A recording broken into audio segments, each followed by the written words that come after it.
My name is Roger Armstrong. I was born a psychic child in 1930. Protective intention attached. PIA, to prevent misuse. Hello, this is psychic training number 3. Clearing the mind to focus on a pictured psi intention, using the square visual aid to enter the 4th dimension.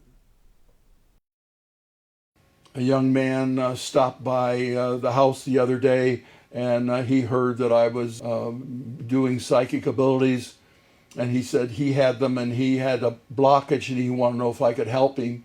And he studied with 4 or 5 different gurus in South America and lived on the tops of mountains with each one of them for more than 6 months. And he was very good at meditating. And then I showed him how to use it. And he was amazed at what he could do. But their purpose was just to get a view of emotional perfection, reach nirvana without using it. My training was to use it. And that's how I was trained. I pushed the ball back and forth across the floor. And I'll go into this training specifically later on. But through repetitive action, with focus and intention, I learned to be telekinetic and I could move things. And on my Was a Psychic Child website, I tell the story of my mom coming home and I'm playing with my toys and my wooden train is running around me and my trucks are going back and forth. And she sends me out to my grandpa's farm because she's concerned about me doing this in front of the neighbors. And Grandpa said, "Roger, I understand that Lily, my mom, says that you can move things with your mind." I said, "Yes, Grandpa," rather shyly, because I thought I was going to be punished or something. And he said, "Good, there are lots of things on the farm to move." And he trained me then to use it all the time, or as much as possible all the time, so that I learned to control it. He also had me open my mind and listen to animals and talk with animals. And then plants. And then trees. I was 3 years old. So you just lower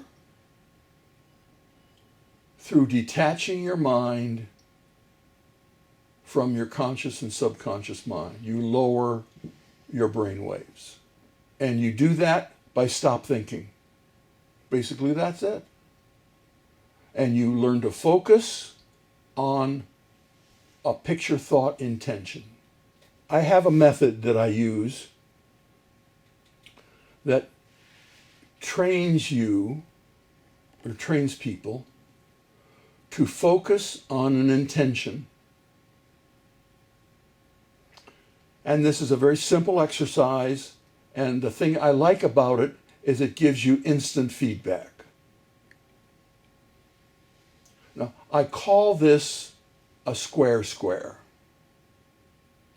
And it's nothing more than a 4 or 5 inch square with an 1.5 or 2 inch square inside of it, and you join the corners. And it looks like a top view of a Mayan pyramid. And it looks like this. All right, now, you focus on this 2D drawing and see if you can see it as a pyramid. Can you draw it up towards you as a flat top pyramid? Now, let it go back to 2D again and see if you can push it and see a hallway. Interesting, isn't it? You can take a 2D drawing, you can raise it up into a 3D form, or you can push it into a minus 3D hallway. Minus because the 2D is the membrane or piece of paper or division between the third dimension pulling it towards you and the fourth dimension pushing it away. So third dimension is positive because it rises up towards you. Fourth dimension, you push it into the hallway. It's a negative space. In the 6th grade, we teach kids mathematics with integrals, and all the numbers are minus numbers. That's preparing them for dealing with the fourth dimension. Now, fourth dimension, that as I'm using it, is a quantum dimension. Fourth dimension in Newton's time and in Einstein's time was time. So when Newton got the new mathematics by Euclid, that was spread out throughout England by a guy by the name of John Dee. Once they got that mathematics, then they could do the 2D and they could do the 3D, which was unusual because most of the world saw things in 2D, except some artists, and they worked illusion, but that's okay. But they didn't know what to do with time. So they said, oh, it must be part of the next dimension. So they made a fourth dimension and attached time to it. So you had time space.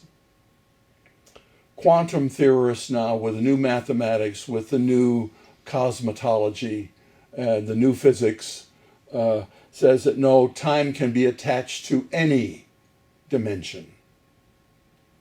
And the fourth dimension, its greatest signature is that it is a negative dimension. So here you were looking at a 2D surface. You were looking at a 2D surface. You were raising it up into a third dimension. Now science can do this. They call it a holographic image. They haven't been able to create the fourth dimension yet. They can't make a negative space holographic image yet. But you can.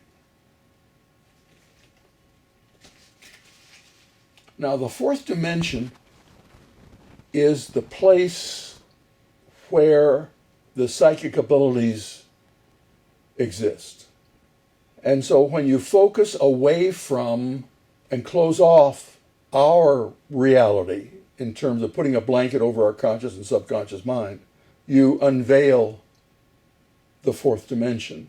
And in the fourth dimension, you have control of everything that happens. So you can manifest things, you can make things float, you can do anything that you can picture. And this is what we call the psychic ability. And this is the basis of it all. There's nothing really terribly mysterious about it. It's not magic. We all can do it. I was going to a Thai restaurant in San Francisco. And there was a little girl, about 3 years old, in line ahead of me, behind her mother and her friend. Now, 3 years old, she was maybe 2 feet high. And she started to look a little panicky because she's surrounded by, she can't see anything. And her mom's not paying any attention. So I open up my mind and I say hello, and I picture hello and my face, and I'm waving at her. And she looks startled and looks around and looks up at me and pictures me and her saying hello back. So I smile and I show her my feet moving one step to the side. And so she moves her feet one step to the side. And so I move my feet 2 steps to the other side. And she does that too. And then I put my arm out, and she puts her arm out. We put the other arm out. And then we start in synchronization, stepping. 2 steps one direction, 2 steps the other direction, turn around. She added the turnaround. Added the turnaround. 2 steps, turn around. 2 steps back, turn around. So we're doing this with our arms wide open, and the crowd, the people around us are giving us room. And my son starts, picking up the beat, and we're dancing faster and faster. And then her mother is called that her table is ready, and the little girl waves at me goodbye, and then as she's walking away, pictures goodbye again to me. We were telepathically connected. And my son would thought, geez, Dad, that was great, But all kids have it. Some of the adults that were watching us remarked, I saw pictures of you doing it too. Is that what you were sending her? So they were picking up on the telepathy. Because it was rather a poignant, kind of a semi-emotional moment, And again, empathy, emotion, is a definite part of telepathy. It being the earliest emotion.